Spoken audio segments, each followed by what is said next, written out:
बहुत अच्छे। इन्होंने गोपाल भैया से बात कराया, लखनऊ हमारा शूटिंग चलत रहे तो पवन सिंह नहीं, पहले गोपाल राय जी हमारे बड़ भैया मणिशंकर मिश्रा जी और पवन सिंह तीनों भाइयों की जब मुलाकात हुई तो भैया ने कई बार हमसे बोला कि भाई रे तोरा आवे के बाद हम कहे भैया रुका कोशिश करब, टाइम लेके हो।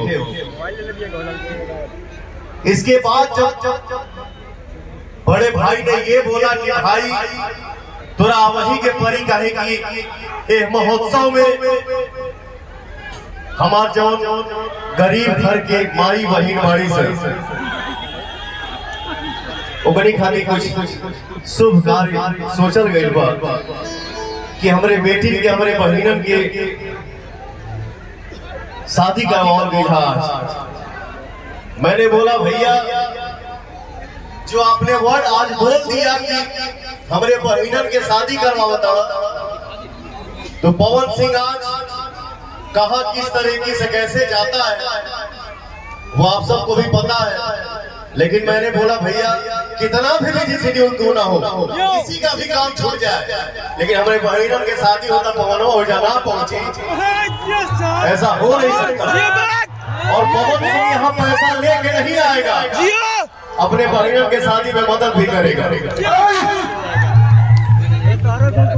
तो देखिए क्या है, नाच गाना हंसी मजाक डांस आजीवन लगा रहेगा भैया।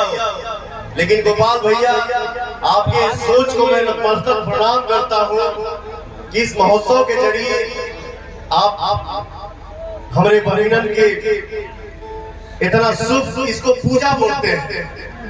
मेरा नेचर क्या है, दिन भर अगरबत्ती दिखाएं या लोग के बगली मारो चल, कोई फायदा नहीं है।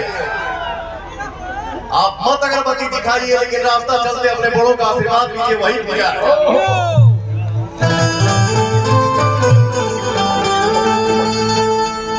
तो एक बार मैं चाहूंगा, ये महोत्सव बहुत साल से हो रहा है।